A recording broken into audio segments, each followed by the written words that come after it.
सौ बिचवन के डंक से ज्यादा उगल जहर जुदाई के, बिन सजना के सजनी तड़प तड़प मर जाए। पल पल सतावे हमका तो हरी याद हो, पल पल सतावे हमका तो हरी याद हो। ये जुदाई रे ना ताजियावे ना मुआवे, ना मुआवे रे ना ताजियावे ना मुआवे। अपने ही लोग दिल पे छुरिया चलावे रे, अपने ही लोग दिल पे छुरिया चलावे। ये जुदाई रे ना ताजियावे ना मुआवे। Hello friends, welcome to my channel BR education centre. दोस्तों, आज हम पढ़ने जा रहे हैं संख्या एवं संख्या पद्धति का पार्ट नंबर 2। मैंने पार्ट 1 पढ़ा चुका है। पार्ट 1 नहीं देखे तो जाकर पहले पार्ट 1 देखिए, तब पार्ट 2 में आइए। मैं यहाँ आई बटन में लिंक देता हूँ पार्ट 1 का वीडियो का, वहाँ चले जाइए, वहाँ देख लीजिए। पहला पार्ट 2 जिसने देखा है वो आइए शुरू करते हैं दूसरा पार्ट। जिसने नहीं देखा जाकर पहले पार्ट उसको देखिए, तब आना इस पार्ट में, ठीक है। चलिए देखते हैं। देखिए, मैं पहले पार्ट में पढ़ाया क्या था। पहले पार्ट में मैंने पढ़ाया था अंक, पढ़ाया था मैंने, फिर पढ़ाया था संख्या, और अंक से बनी छोटी संख्या और बड़ी संख्या पढ़ाया था। अंक से बनी छोटी संख्या एवं बड़ी संख्या, और अंक का मान पढ़ाया था। अंक का मान पढ़ाया था दोस्तों। तो देखिए, मैंने यहाँ पहले पार्ट में पढ़ाया था, अंक पढ़ाया था। अंक होते कितने हैं? अंक होते हैं 10। कौन कौन से? 1 से 9 तक गिनती हो जाएगा। जैसे हम यहाँ लिख दे रहे हैं पहले 1 2 3 4 5 6 7 8 9 और 10 नहीं होगा। 10 क्यों नहीं होगा? 10 संख्या हो जाएगा। 10 संख्या क्यों हो जाएगा? 10 में 2 अंक हो जाएंगे, 1 अंक 2 अंक। तो अंक में केवल 1 अंक होना चाहिए, तभी वो अंक कहलाएगा। अगर 2 अंक हो जाएगा तो वो क्या कहलाएगा? वो संख्या कहलाएगा। ठीक है दोस्तों, तो यहाँ 0 हो जाएगा, ठीक है। और जो ये 9 अंक होते हैं ना, यहाँ से यहाँ तक, 1 से 9 तक की गिनती को के अंक को इसके बोलते क्या है? हिंदी में इसे बोलते हैं संख्या मापक। संख्या मापक। ये 1 से 9 तक की गिनती क्या बोलते हैं? संख्या मापक बोलते हैं, ठीक है दोस्तों। और ये 0 क्या बोलते हैं? इसे शून्य बोलते हैं। 0 क्या बोलते हैं? शून्य बोलते हैं, ठीक है दोस्तों। और संख्या क्या होती है? संख्या वो होती है जो एक ना हो, 2 या 2 से अधिक अंकों से बनी हो, उसे क्या कहेंगे? उसे संख्या कहेंगे। जैसे 12 लिख दिए हैं, 484 लिख दिए हैं, 548 लिख दिए हैं। तो ये क्या है? सब ये है संख्या, लेकिन ये 9 क्या है? ये अंक है। क्यों? क्योंकि इसमें 1 अंक है। संख्या होने के लिए क्या जरूरी है? 2 या 2 से अधिक अंक होना चाहिए। इसमें तो एक अंक है, इसलिए अंक हो गया। और संख्या क्या होती है? संख्या 2 हो, कम से कम 2 अंक से मिली हो या 2 से अधिक हो, ठीक है। और तीसरा क्या हमने बताया था? अंक से बनी छोटी संख्या और बड़ी संख्या। और अंक का मान हमने बताया था, जाकर पहले पार्ट में देखिए तो और अच्छे समझ में आएगा। हम यहाँ मोटी मोटी बात कर रहे हैं, उसके बाद चलेंगे परिभाषा के बारे में। इसमें कम से कम 3-4 पार्ट बनेंगे, तो देखिए। और छोटी संख्या और बड़ी संख्या क्या बारे में हमने क्या चर्चा किया था? हमने चर्चा किया था कि एक अंक की सबसे छोटी संख्या, 1 अंक की सबसे छोटी संख्या। 1 अंक की सबसे छोटी संख्या क्या हो सकती है? 1 हो सकती है, 1। और 1 अंक की सबसे बड़ी संख्या क्या हो सकती है? बड़ी संख्या 9 होगी, ठीक है दोस्तों। इसको एक तरह से और पूछ सकता है कि एक अंक से बनी सबसे छोटी संख्या या एक अंक से बनी सबसे बड़ी संख्या। ठीक है, तो ऐसे एक अंक की सबसे छोटी संख्या 1 होगी और एक अंक की सबसे बड़ी संख्या 9, एक अंक की सबसे बड़ी संख्या 9 होगी। अगर हमसे पूछ लेता है 2 अंक की सबसे छोटी संख्या बताइए, तो 2 अंक में क्या करना है, 1 करना है, फिर 1 0 लगा देना है। ये हो गई 2 अंक की सबसे छोटी संख्या। और बड़ी संख्या में क्या होता है, जितना बोले 2 अंक की, 3 अंक की, 4 अंक की जितना बोले ना उतना ही हमें 9 लगा देना। क्या लगा देना है, 9 लगा देना। ठीक है दोस्तों, 2 अंकों सबसे बड़ी संख्या कितनी क्या होगी, 99। 3 अंकों सबसे बड़ी संख्या क्या होगी, 999। 4 अंकों सबसे बड़ी संख्या क्या होगी, 9999। ऐसे करके ये बड़ी संख्या एकदम आसान है, जितना बोले कितना बड़ी संख्या है उतने में क्या लगा देंगे, उतने ही 9 लगा देंगे। जैसे 5 अंकों की सबसे बड़ी संख्या क्या होगी, तो 5 9, 1 2 3 4 5, ये सबसे 5 अंकों बनी सबसे बड़ी संख्या होगी। और 5 अंकों बनी सबसे छोटी संख्या क्या होगी, तो 1 लिखेंगे। अब 1 में हम कितना 0 लगाएं कि 5 हो जाए, 1 में हम 4 अगर 0 लगा देंगे कितना हो जाएगा, 5 हो जाएगा ना अंक। तो 1 2 3 4, 4 लगा दिए, 1 2 3 4, तो ये 5 अंकों की सबसे छोटी संख्या हो गई। छोटी संख्या में क्या होगी, छोटी संख्या में पहले 1 लिखेंगे और कितना बोल रहा है, जैसे 5 अंकों की सबसे छोटी संख्या बोल रहा है ना, तो 1 है, 1 में हम कितना 0 लगाएं कि 5 अंक हो जाए, तो 1 में हम 4 अंक 4 0 लगा देंगे तो हो जाएगा छोटी संख्या 5 अंकों की। तो 1 2 3 4, अब फिर गिन लीजिए 1 2 3 4 5, 5 अंकों की सबसे छोटी संख्या हो गए ना। तो ऐसे ही करके आप लोग अच्छे से तैयार कर लीजिएगा। आइए आप बढ़ते हैं परिभाषा की ओर। प्राकृतिक संख्या, प्राकृतिक संख्या क्या होती है एग्जाम्पल सहित बताएंगे। प्राकृतिक संख्या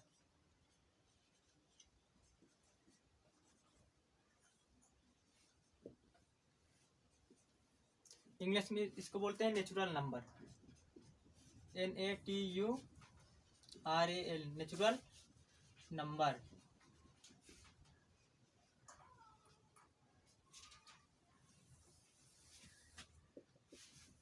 प्राकृतिक संख्या इंग्लिश में बोलते हैं नेचुरल नंबर। ये होता क्या है, ऐसी संख्याएं जो 1 से शुरू होती हैं और अनंत तक चली जाते हैं उसे क्या बोलते हैं, प्राकृतिक संख्या बोलते हैं। डिफिनेशन लिख दे रहे हैं यहाँ हम।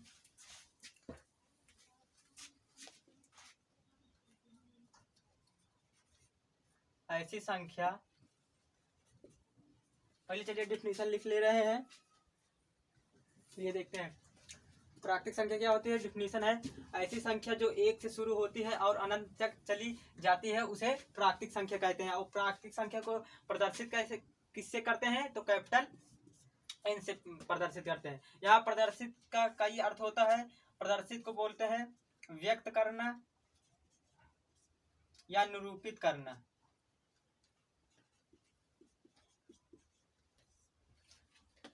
यही एक ही अर्थ होता है इसका।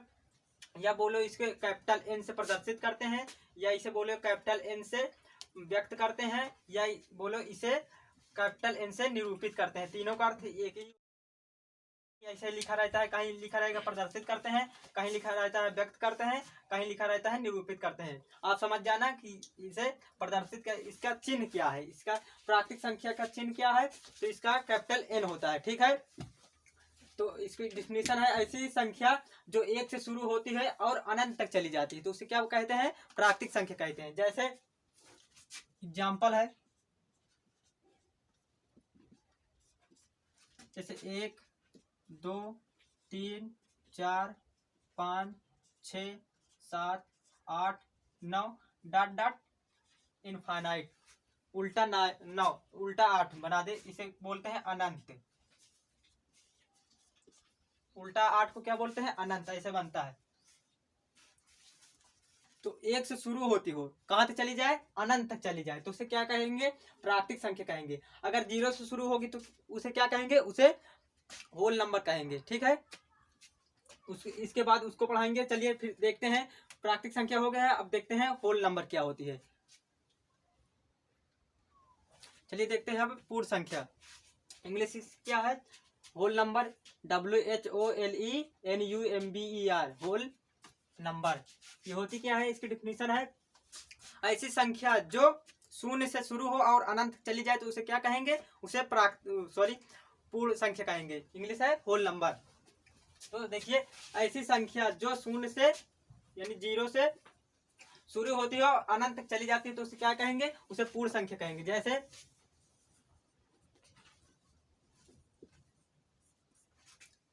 0 1 2 3 4 5 6 7 8 9 और 10 11 12 13 और अनंत तक चली जाए, इनफाइनाइट, इसे बोलते हैं अनंत।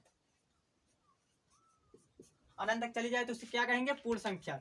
और प्राकृतिक संख्या में क्या होता था, उसमें 1 से शुरू होता था, लेकिन पूर्ण संख्या में क्या होगी, इसमें 0 शुरू होगा। बस थोड़ा सा डिफरेंस है, यहाँ 0 वहाँ 1, यहाँ 0 शुरू होगी वहाँ 1 से शुरू होगी। किसमें, प्राकृतिक संख्या में। पूर्ण संख्या में क्या होगा, 0 शुरू होगा। ठीक है, चलिए देखते हैं। और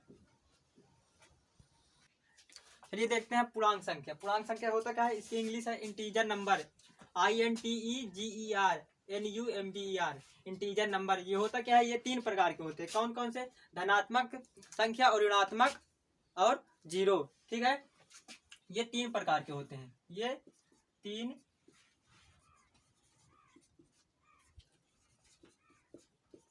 होती है।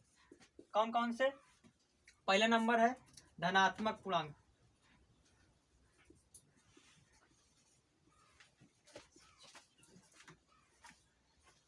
संख्या, इंग्लिश होगी पॉजिटिव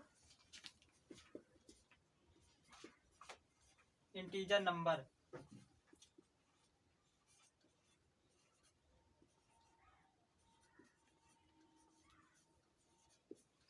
पहला है धनात्मक पूर्णांक संख्या, इंग्लिश है पॉजिटिव इंटीजर नंबर। दूसरा है ऋणात्मक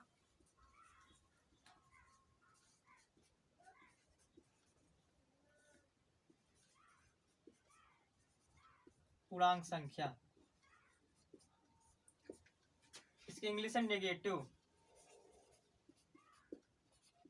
इंटीजर नंबर।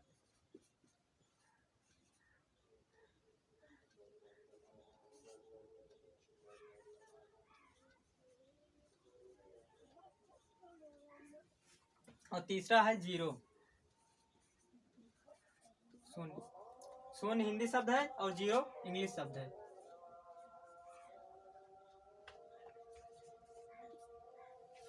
पूर्णांक संख्या कितनी प्रकार की होती हैं, पेपर में आके तो पूछना कितनी प्रकार की होती हैं, तो 3 प्रकार के होते हैं। कौन कौन से, धनात्मक पूर्णांक संख्या, ऋणात्मक पूर्णांक संख्या और 0। अब इनके बारे में चलिए पढ़ लेते हैं। धनात्मक पूर्णांक संख्या क्या होती है, यानी कि पॉजिटिव इंटीजर नंबर। तो ये होती है धनात्मक पूर्णांक संख्या, धनात्मक पूर्णांक संख्या।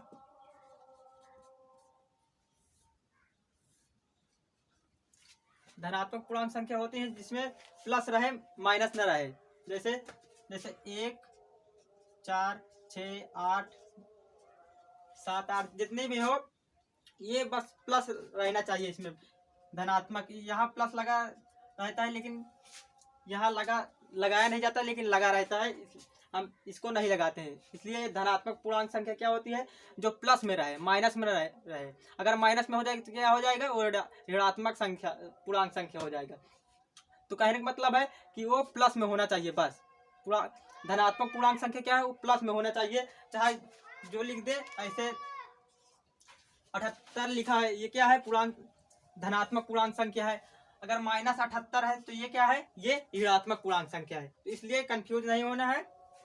जिसमें प्लस लगा रहे तो ये वो क्या है, धनात्मक पूर्णांक संख्या है। जिसमें प्लस नहीं लगा है, माइनस लगा है, तो ऋणात्मक संख्या है, ऋणात्मक पूर्णांक संख्या है। ऋणात्मक पूर्णांक संख्या क्या होगी, जिसमें माइनस लगा हो। ये माइनस चिन्ह, ये प्लस का होता है, ये माइनस, जोड़ घटाना। जिसमें माइनस का चिन्ह लगा रहे वो ऋणात्मक पूर्णांक संख्या होगी। और 0 तो केवल एक ही होता है, 0। डेफिनेशन तो इसमें होती नहीं है, बस समझ लिए 0 0। और 0 ना तो धनात्मक है और ही ना ऋणात्मक है। ठीक है, 0 क्या है, 0 एक नोट लिख लीजिए।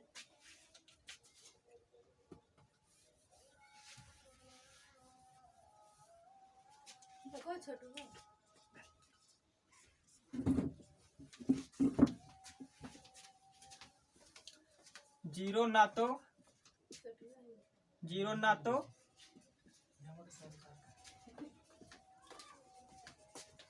धनात्मक पूर्णांक संख्या है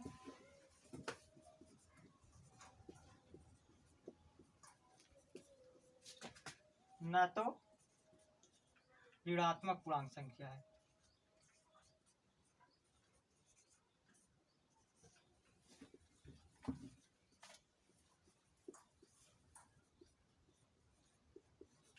जीरो ना तो धनात्मक पूर्णांक संख्या है और न ही ऋणात्मक संख्या पूर्णांक संख्या। ठीक है, इसमें याद करने का सबसे अच्छा तरीका है, एक लाइन खींच दीजिए ऐसे और बीच में यहाँ जीरो दर्शा दीजिए। यहाँ 1 2 3 4 5 6 और इधर बढ़ा दीजिए 1 2 3 4 5 6। ठीक है, ऐसे दर्शा देंगे। इधर वाले को ऋणात्मक पूर्णांक संख्या और इधर वाले को धनात्मक पूर्णांक संख्या, और जो बीच में है इसे क्या बोलेंगे, इसे जीरो। ठीक है, ऐसे ऐसे याद करिए। दाहिने ऐसे है तो बायां हाथ क्या है, इधर वाला, इधर क्या है, इधर धनात्मक रहेगा और इधर वाला इधर ऋणात्मक होगा। ठीक है, चलिए और देखते हैं ऐसे ही बेसिक जानकारी देखते हैं। परिमेय संख्या क्या होती है। परिमेय संख्या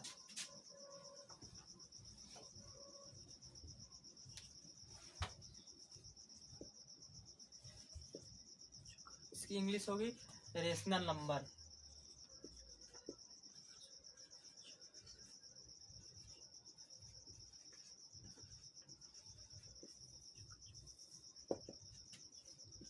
इंग्लिश क्या है, RATIONALNUMBER, नेशनल नंबर। इसको कोई कोई पढ़ता है रेटियोनल नंबर, लेकिन ये गलत है, रेशनल नंबर शुद्ध इसको पढ़ा जाएगा रेशनल नंबर।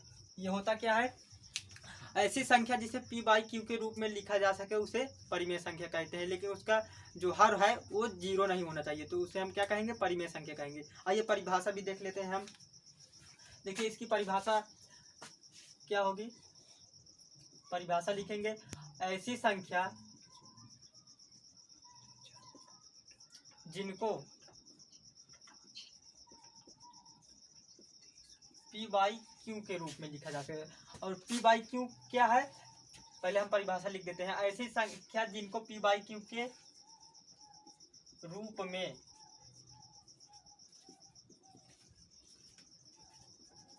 लिखा जा सके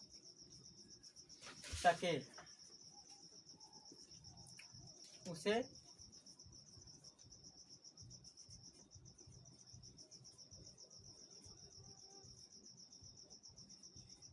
परिमेय संख्या कहते हैं।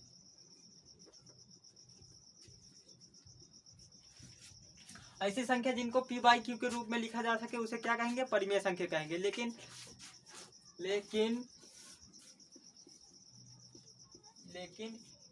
Q does not equal to zero, अर्थात इसका हर जो है जीरो नहीं होना चाहिए। हर किसे कहेंगे, ये जो ऊपर लिखा रहता है ना इसे बोलते हैं अंश, और जो नीचे लिखा रहता है इसे बोलते हैं हर। तो यहाँ इसका हर जीरो नहीं होना चाहिए। Q does not equal to zero, इसका अर्थ होगा इसका हर जीरो नहीं होना चाहिए। ठीक है दोस्तों, तो परिभाषा क्या है, ऐसी संख्या जिनको P बाई Q के रूप में लिखा जा सके उसे क्या कहेंगे, उसे परिमेय संख्या कहेंगे। इसका मोटा मोटा बस पकड़िए, आप परिभाषा चक्कर में ना रहिए। परिभाषा आपको नहीं पूछेगा, कोई पूछ भी सकता है तो ऐसे बता देना। ऐसी संख्या जिनको हम P बाई Q के रूप में लिख सकते हैं उसे क्या कहते हैं, उसे परिमेय संख्या कहते हैं, लेकिन उसका हर जीरो नहीं होना चाहिए। ठीक है दोस्तों, जैसे हम एग्जाम्पल ले लेते हैं।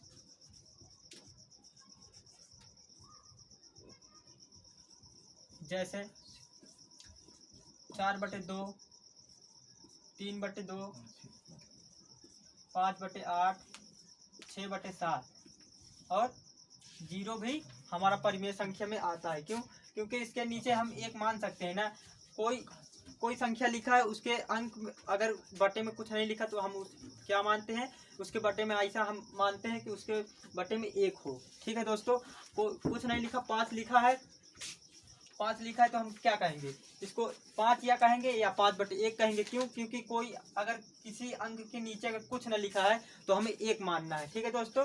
लेकिन अगर हम इसे 1/0 कह देंगे तो ये परिमेय संख्या है कि नहीं दोस्तों? आप बताइए, ये परिमेय संख्या है कि नहीं? ये परिमेय संख्या नहीं है। क्यों?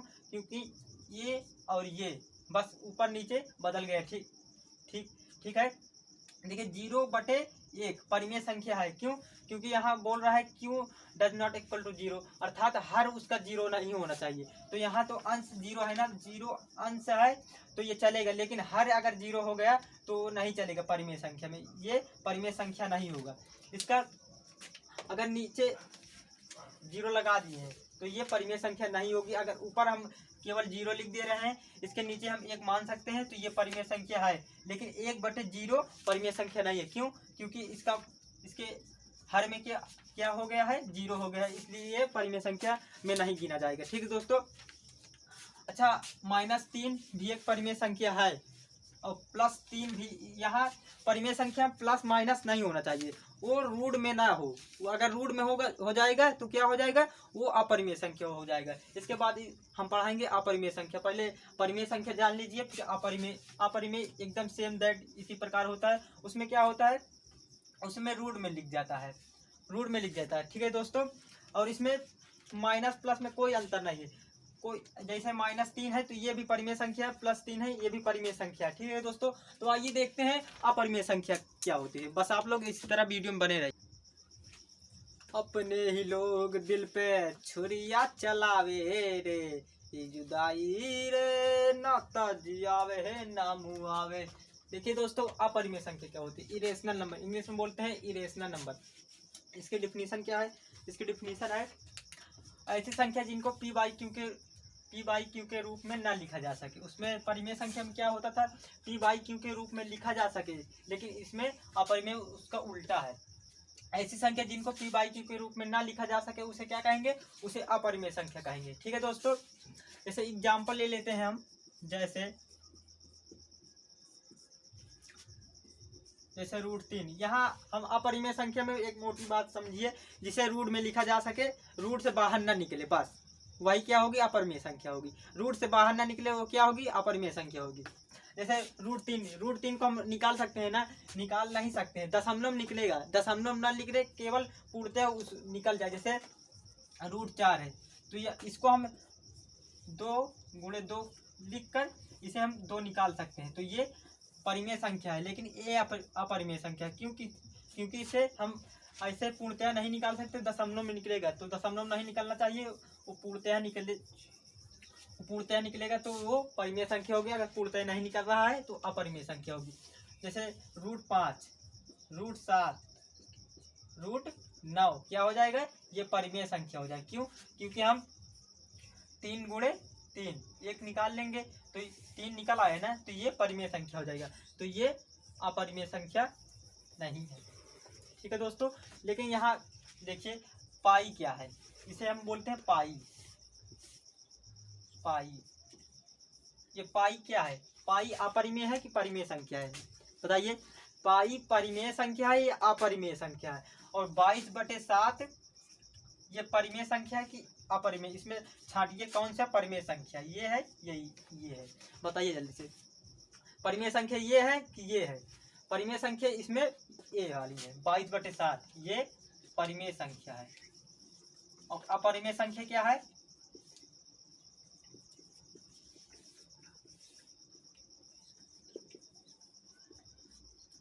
परिमेय संख्या 22/7 है, लेकिन पाई अपरिमेय संख्या। इसको ज्यादा इंपॉर्टेंट है, इसे लिख लीजिए।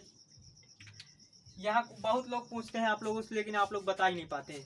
आप कहेंगे पाई परिमेय संख्या है, फिर कहेंगे वो इधर ऐसे मुंह बनाने लगते हैं। ऐसा नहीं करना है, आपको केवल सीधा से फंडा याद करना है। 22/7 परिमेय संख्या है और पाई अपरिमेय संख्या है। ठीक है दोस्तों। कैसे याद करेंगे, हमने बताया है कि परिमेय संख्या में जिसे P/Q के रूप में लिखा जा सके ना, तो पाई को पी बाई क्यू के रूप में नहीं लिखा जा सकता है ना, तो ये अपरिमेय संख्या है। लेकिन 22/7 ये परिमेय संख्या है। ठीक है दोस्तों, अब कंफ्यूज मुंह नहीं बनाना। ठीक है दोस्तों, अब केवल सीधा सा फंडा करना, 22/7 परिमेय संख्या है और पाई अपरिमेय संख्या। ठीक है दोस्तों, तो आइए अब देखते हैं वास्तविक नंबर, वास्तविक संख्या क्या होती है। तो चलिए देख लेते हैं वास्तविक संख्या क्या होती है। पहले हम इसे रब कर देते हैं। चलिए दोस्तों देखते हैं वो वास्तविक संख्या क्या होती है। वास्तविक संख्या क्या होती है? वास्तविक संख्या, वास्तविक संख्या कैसे लिखेंगे? वास्तविक संख्या, वास्तविक संख्या, इसकी इंग्लिश क्या होगी? इसकी इंग्लिश होगी real number, REAL, real number, NUMBERS, real number. ये क्या होती है? वास्तविक संख्या। वास्तविक संख्या आप पढ़ चुके हैं कैसे? वास्तविक संख्या आप पढ़ चुके हैं, जितना आप पीछे पढ़े हैं ना वही सब वास्तविक संख्या है। वास्तविक संख्या में आप लोग क्या क्या पढ़े हैं? वास्तविक संख्या में हम बताएंगे, वास्तविक संख्या में जितना आप पीछे पढ़े हैं ना, पीछे उतना ही वास्तविक संख्या होगी। कैसे? देख लीजिए, वास्तविक संख्या, यहाँ प्राकृतिक संख्या,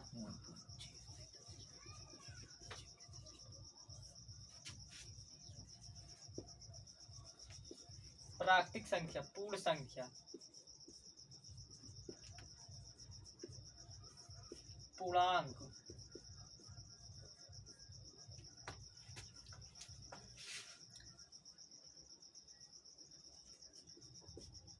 परिमेय संख्या,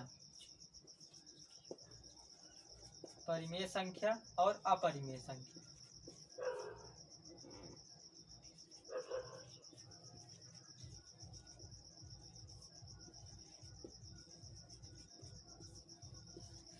ये सब क्या है? वास्तविक संख्या। वास्तविक संख्या कोई पूछेगा तो आप लोग बता देना। वास्तविक संख्या वो होती है, पहले बताना आप लोग कैसे बताएंगे, जितना आप शुरू से पढ़े हैं ना वही बताते चले आना। प्राकृतिक संख्या, पूर्ण संख्या, पूर्णांक, परिमेय संख्या, अपरिमेय संख्या, ये सब क्या है? वास्तविक संख्या, रियल नंबर है। ठीक है दोस्तों, यहाँ परिभाषा कैसे बनाएंगे? प्राकृतिक संख्या, पूर्ण संख्या, पूर्णांक संख्या, परिमेय संख्या और अपरिमेय संख्या, ये सभी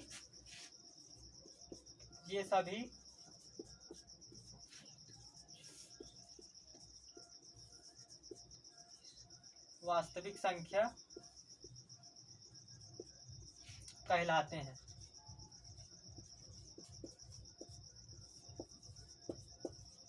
ठीक है दोस्तों, जब तक आप लोग प्राकृतिक संख्या, पूर्ण संख्या, पूर्णांक संख्या, परिमेय संख्या और अपरिमेय संख्या नहीं पढ़े रहेंगे, पूर्णांक संख्या आप लोग नहीं बता पाएंगे, सॉरी वास्तविक संख्या आप लोग नहीं बता पाएंगे, क्योंकि वास्तविक संख्या खुद ही ये सब पार्ट है वास्तविक संख्या का। वास्तविक संख्या, प्राकृतिक संख्या, पूर्ण संख्या, पूर्णांक, परिमेय, अपरिमेय, ये सब वास्तविक संख्या है। ठीक दोस्तों, तो चलिए आप देखते हैं सम और विषम संख्या क्या होती है। ठीक है, तो चलिए देखते हैं। चलिए दोस्तों देखते हैं सम संख्या क्या होती है। सम संख्या वो होती है जो 2 से पूर्णतः कट जाए, अर्थात शेष कुछ न बचे। 2 से पूर्णतः कट जाए या 2 से पूरा भाग चला जाए, शेष कुछ न बचे, वो क्या होगी? सम संख्या होगी। ठीक है, यहाँ हम परिभाषा कैसे बनाएंगे इसको? ऐसी संख्या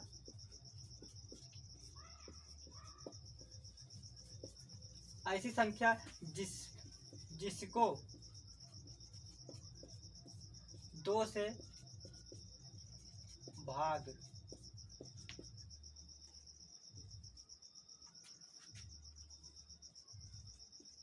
देने पर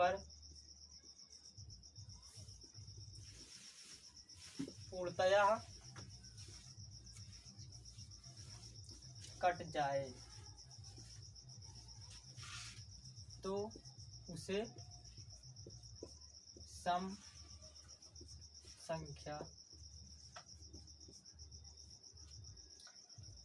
ऐसी संख्या जिसको 2 से भाग देने पर पूर्णतः कट जाए उसे तो नहीं लिखेंगे, उसे सम संख्या कहते हैं।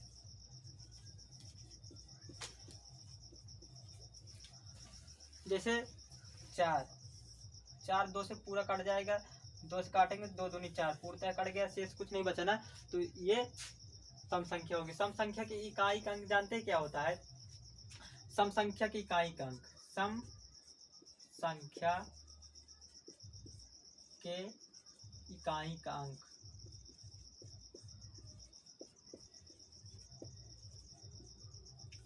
तुरंत पहचान जाएंगे कि सम संख्या है कि नहीं है।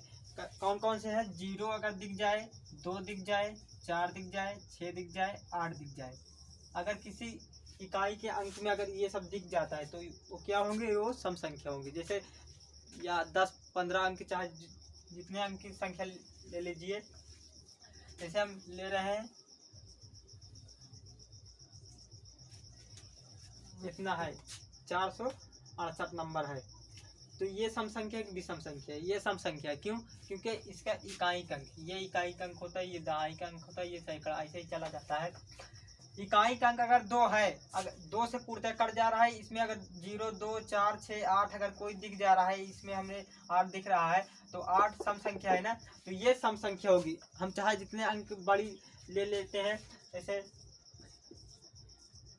0, ये भी सम संख्या। क्यों? क्योंकि इसका इकाई अंक क्या है? इसका इकाई का अंक 0 है, तो ये भी सम संख्या होगी। जैसे और हम ले लेते हैं, ये क्या है? ये सम संख्या है, ये भी सम संख्या है। क्यों? क्योंकि इसका इकाई अंक क्या है? 2 है। और जैसे हम 7, 6, 7 और 3, तो ये सम संख्या की विषम संख्या है। ये सम संख्या नहीं है। कौन क्या है? विषम संख्या है। क्यों? क्योंकि इसका इकाई अंक न 0 है, न 2 है, न 4 है, न 6 है, न 8 है, तो ये 2 से पूर्णतः भाग नहीं जाएगा, शेष बच जाएगा, तो ये विषम संख्या है। देख लेते हैं, 2 से भाग लगाएंगे 76-73 में, 76-73 में 2 से भाग लगाएंगे, 2 बार 2 से भाग लगाएंगे तो 3 बार जाएगा, 6 आएगा, 1 आएगा, फिर 6 उतार लेंगे। ऐसे ही भाग करते हैं।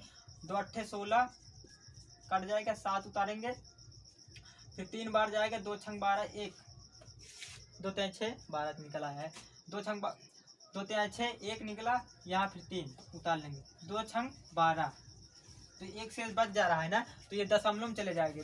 दशमलव नहीं जाना चाहिए, अगर दशमलव में जाएगा तो विषम संख्या हो जाएगी, दशमलव नहीं जाना चाहिए। ठीक है दोस्तों, इकाई का अंक बस तुम कुछ ना याद करो, बस इतना याद करो बस। ऐसी संख्या इसको भी ना याद करो, बस इसको याद करो बस। ऐसे वैसे छोड़िए। सम संख्या क्या होती है? जिनके इकाई का अंक क्या हो? 0 हो, 2 हो, 4 हो, 6 हो, 8 हो, बस। कितने अंक है? 2, 4 और ये 5, बस 5 अंक आप लोग याद कर लीजिए, सम संख्या खत्म।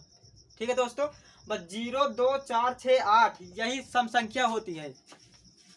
0, 2, 4, 6, 8 ये सम संख्या। किसी की इकाई का अंक, लेकिन इकाई का अंक होना चाहिए बस, नहीं फिर आप गड़बड़ा जाएंगे। इकाई का अंक इतना होना चाहिए 0, इसमें से सब नहीं मिलेगा, एक अंक अगर हो तब भी काम चल जाएगा। इकाई का अंक 0, 2, 4, 6, 8, तो ये क्या हो जाएंगी? सम संख्या कहलाएंगी। ठीक है दोस्तों, तो चलिए देखते हैं विषम संख्या को क्या होती है। विषम संख्या के ऑड नंबर कहते हैं। चलिए हम उसको भी लिख दे रहे हैं।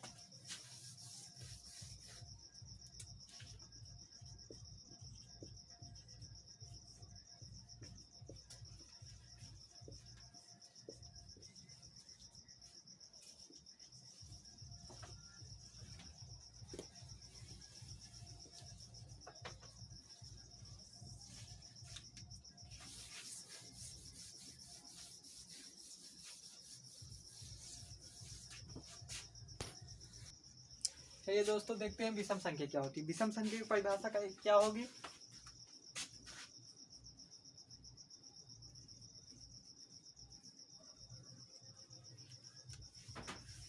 ऐसी संख्या यहाँ लिखा रहेगा कहीं कहीं परिभाषा में, प्राकृतिक संख्या। ऐसी प्राकृतिक संख्या जिसे 2 से भाग लगाने पर 1 शेष बच जाए। कितना शेष बच जाए? 1 शेष बच जाएगा, तो वो विषम संख्या कहलाएगा। लेकिन हम ऐसे लिख दे रहे हैं, ऐसी संख्या जिसे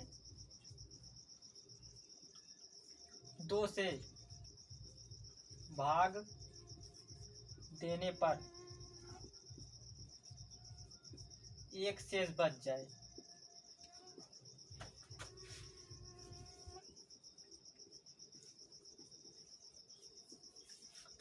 एक शेष बच जाए अर्थात पूरी तरह से विभाजित न हो, अर्थात पूरी तरह से कटे ना, तो वो विषम संख्या होगी। ऐसी संख्या जिसे 2 से भाग देने पर 1 शेष बच जाए, अर्थात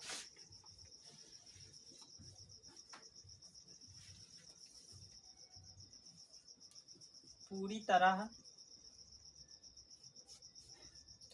तरह विभाजित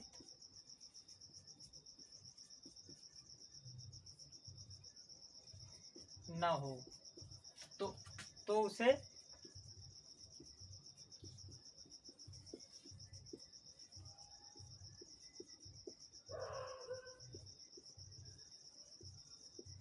कहते हैं। जैसे